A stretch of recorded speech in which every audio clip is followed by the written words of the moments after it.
Ngayong araw samahan niyo ako upang mag-ikot at maghanap ng drawing board. Tara, samahan niyo ako. Bago ngayon nandito ako sa bahay ng aking nanay upang ikabit ang binigay ko sa kuya ko na lagayan ng tubig o yung cup holder. At ito ay magagamit niya sa araw-araw dahil siya ay isang delivery rider at the same time MC taxi na rin. Ano lang yan? Screw lang yan.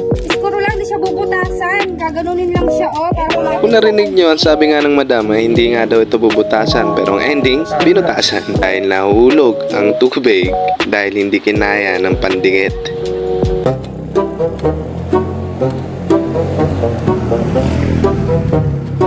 Ngayon, alam mo na kung ba't ayaw ko. Ang dahil dito nabutas na yung flarings ko. Hayop. Napilitan siya ako magbutas. Bagay, maliit lang naman yan. Okay lang. Tapos dito, sa lungat, para dalawa lang butas mo. At dito nga nakabit na namin yung cup holder o yung lagayan ng tumbler.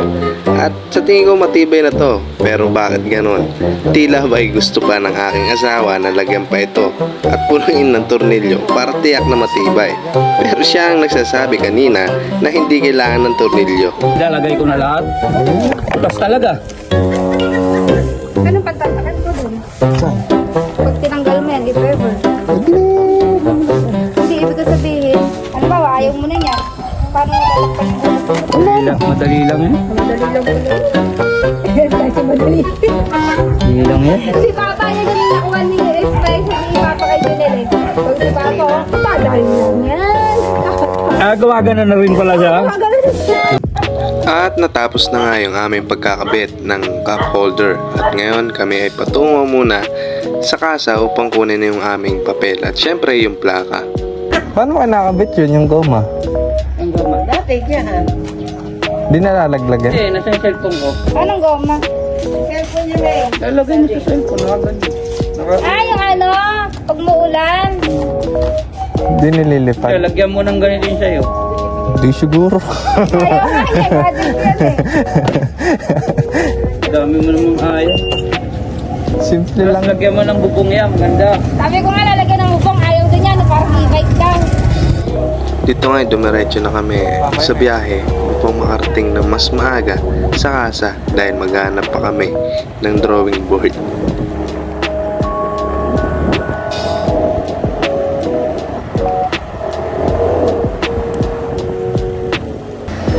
Matapos nga lagpasan ng mahabang traffic, nakarating na rin tayo sa kasa para kunin yung plate number at yung papel natin. Ganyan lang sa'yo. Ganun. Babayaran ko kayo, sir, 60 pesos sa extension plate ko po. Extension plate? Oo. Tapos sa plaka ko, 50 pesos. Pabayaran ko doon sa dito. Bali magkano lahat? Bali 110. Okay. 110. So yan, may papel na tayo. At dahil nga may babayaran tayong 110, dumiretso na tayo dito sa counter para magbayad at makalis na tayo kaagad. Tapos yung 60 pesos fee. Espanto. Pagtapos nga natin sa kasa, agad-agad na tayong dumiretso papuntang Tungkong Mangga upang maghanap ng drawing board. Actually, 3 days na kami naghanap na ito at wala kami makita at sobrang bihira lang niya sa mga school supplies. At kung meron man kami makita, nuknukan ng laki. Halos sakupin na yung 3 upuan sa klase. So aanuin naman ng anak ko yung ganung kalaki. Ano, maglalaba sila sa loob ng room?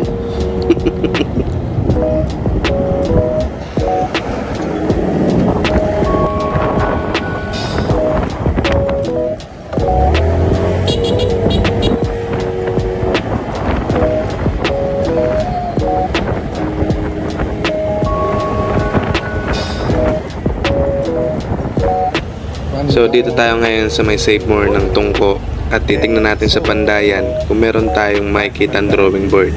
Tara, pasukin natin to.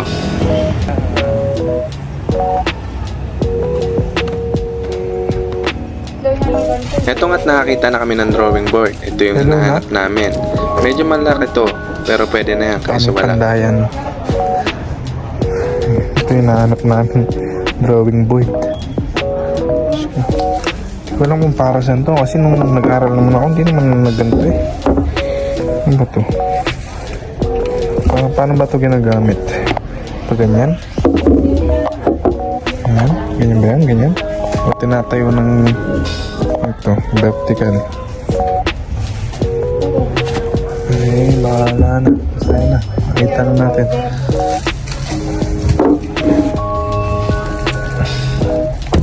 Balik natin to. Parang ganito siguro. Yan, folder tawag dyan. Kasi ang lagyan ng fastener.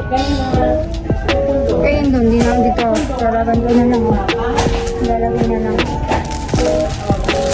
Pwede rin. Asus 73. 73. Kasi baka mamaya, hindi naman din yan yun. Kaya nga eh.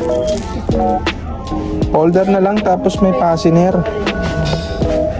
Para sigurado, sinabi naman niya folder eh. After ng diskusyonan kung anong folder ang bibilin, ang ending, hindi na kami bumili. At tara, proceed na tayo sa pagbabayad. May plastic yan siguro. Sabi ka? Okay na to, sir? Yan may drawing board. Sir, drawing board ba niya?